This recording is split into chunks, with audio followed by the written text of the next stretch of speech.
Halo rekan-rekan semuanya, saya Alfianti Naftali, saya merupakan anggota dari kelompok 1 mata kuliah manajemen rantai pasok. Pada kesempatan kali ini saya akan membahas mengenai analisis strategi supply chain berdasarkan karakteristik produk dan pasar.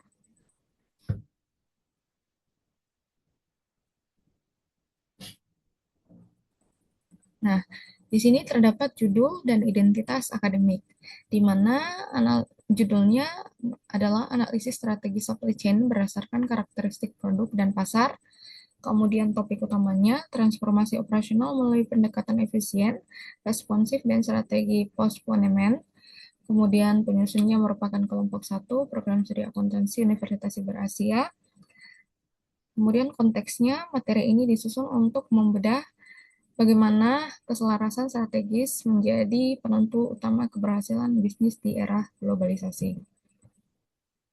Nah, masuk ke latar belakang evolusi fungsi rantai pasok. Di sini terdapat pergeseran paradigma dari distribusi ke sistem terintegrasi, di mana dahulu supply chain atau rantai pasok hanya dianggap sebagai jalur logistik sederhana untuk mengirim barang. Namun dengan kemajuan teknologi informasi telah mengubahnya menjadi sistem terintegrasi yang mencakup perencanaan matang, pengadaan bahan baku, proses produksi, hingga layanan purna jual yang menentukan daya saing perusahaan. Kemudian ada tantangan dinamika pasar modern, di mana perubahan tren yang sangat cepat dan meningkatnya ekspektasi kualitas layanan dari pelanggan menjadi tantangan besar. Perusahaan kini dituntut untuk tidak hanya mengejar biaya rendah, tetapi juga harus mampu bergerak lincah atau responsif terhadap fluktuasi permintaan yang tidak menentu. Kemudian berikutnya, supply chain strategi. Supply chain atau rantai pasok adalah rangkaian proses dari bahan baku hingga produk sampai ke konsumen, mencakup perencanaan, pengadaan, produksi, distribusi, sampai pengembalian produk.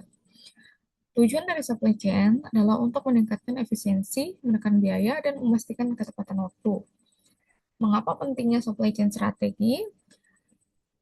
Pentingnya supply chain strategi adalah untuk menjaga daya saing di tengah persaingan global, mengintegrasikan seluruh proses operasional, membantu perusahaan merespon perubahan pasar dengan cepat, menyeimbangkan efisiensi biaya dan kualitas layanan, kemudian mengurangi risiko seperti kelebihan atau kekurangan stok, serta mendukung adaptasi terhadap teknologi dan globalisasi. Nah, kemudian berikutnya ada karakteristik produk dan pasar. Kita bahas yang pertama, ada karakteristik produk, yaitu seperti nilai produk mempengaruhi panjang dan pendeknya rantai pasok, kemudian produk yang lebih kompleks butuh layanan tambahan, kemudian penerimaan pasar dipengaruhi oleh merek dan promosi, kemudian ukuran dan berat produk mempengaruhi sistem distribusi, kemudian produk yang tidak tahan lama butuh penanganan yang lebih cepat. Kemudian masuk ke karakteristik pasar.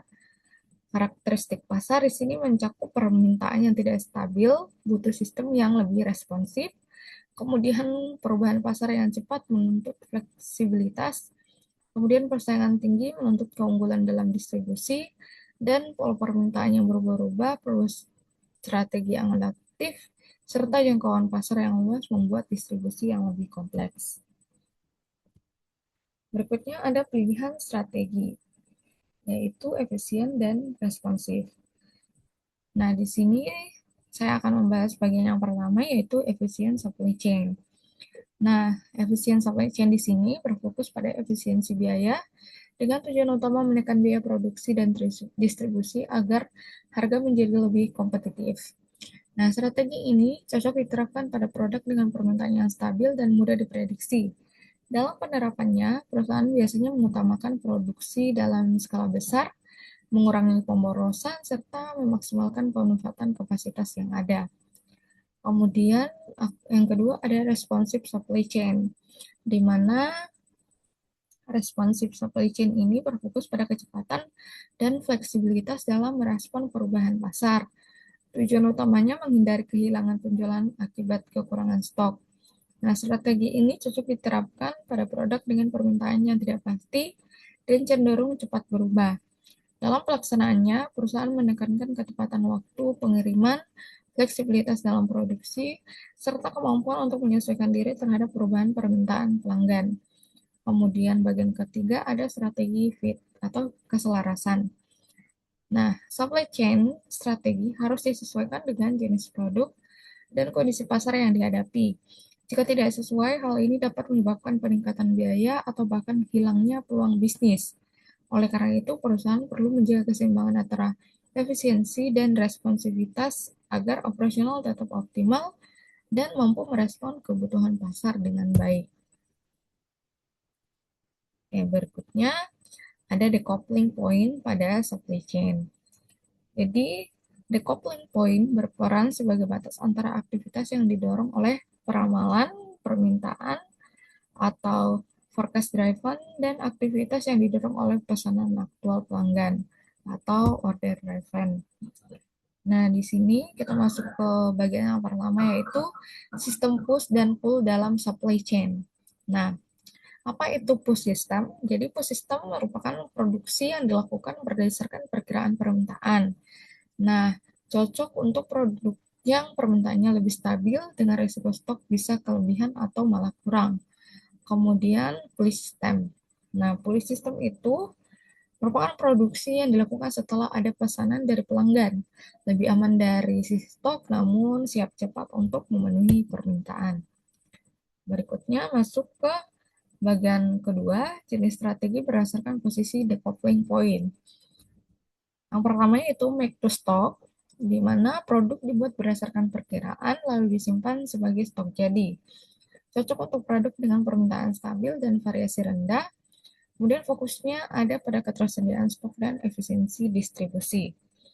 Nah, kemudian kedua ada assemble to order, di mana komponen disiapkan berdasarkan perkiraan lalu dirakit setelah ada pesanan. Cocok untuk produk dengan variasi cukup banyak, kecepatan layanan juga sangat dipengaruhi pada saat waktu perakitan. Kemudian ada make to order, di mana produksi baru dimulai setelah ada pesanan. Cocok untuk produk yang sangat bervariasi. Fokusnya ada pada kecepatan proses pemesanan sampai produksi. Kemudian ada engineer to order, di mana produk dirancang dan dibuat khusus setelah ada pesanan, cocok untuk kebutuhan yang sangat spesifik dan butuh koordinasi kuat antara desain, produk, dan pelanggan. Berikutnya, ada decoupling point pada supply chain yang ketiga, yaitu faktor penentu decoupling point. Jadi ada beberapa faktor penentu decoupling point, di antaranya yang pertama, jenis produk menentukan apakah lebih cocok make to stock atau make to order atau assemble to order. Kemudian ada ketidakpastian permintaan mempengaruhi posisi decoupling point. Semakin tidak stabil biasanya lebih ke arah hulu. Kemudian ada lead time produksi yang panjang membutuhkan pengelolaan stok yang lebih matang. Kemudian ada biaya penyimpanan dan biaya produksi perlu diseimbangkan. Kemudian strategi perusahaan apakah fokus pada efisiensi biaya atau diferensiasi layanan. Kemudian yang keempat ada hubungan dengan strategi supply chain, di mana jika decoupling point berada dekat pelanggan, maka sistem cenderung lebih efisien karena banyak proses berbasis prediksi.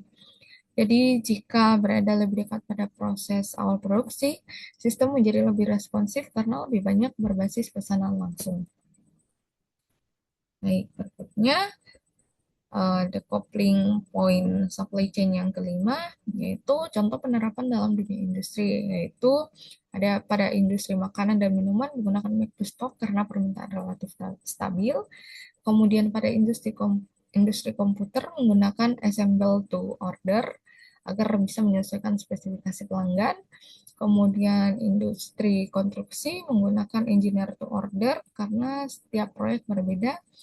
Kemudian contoh lain adalah Dell yang merakit komputer berdasarkan pesanan pelanggan. Kemudian yang keenam, keunggulan dan tantangan decoupling point. Keunggulan dari decoupling point adalah mengurangi risiko kelebihan stok dan meningkatkan fleksibilitas produksi dan memperbaiki layanan ke pelanggan. Kemudian tantangannya adalah membutuhkan sistem informasi yang baik, perencanaan yang kompleks, serta risiko keterlambatan jika koordinasi tidak berjalan lancar. Berikutnya, masuk ke postponement. Postponement adalah strategi dalam supply chain yang menunda proses akhir produk atau distribusi sampai permintaan pelanggan sudah jelas. Tujuannya untuk mengurangi risiko salah prediksi, menekan biaya, dan membuat perusahaan lebih fleksibel dalam merespon pasar.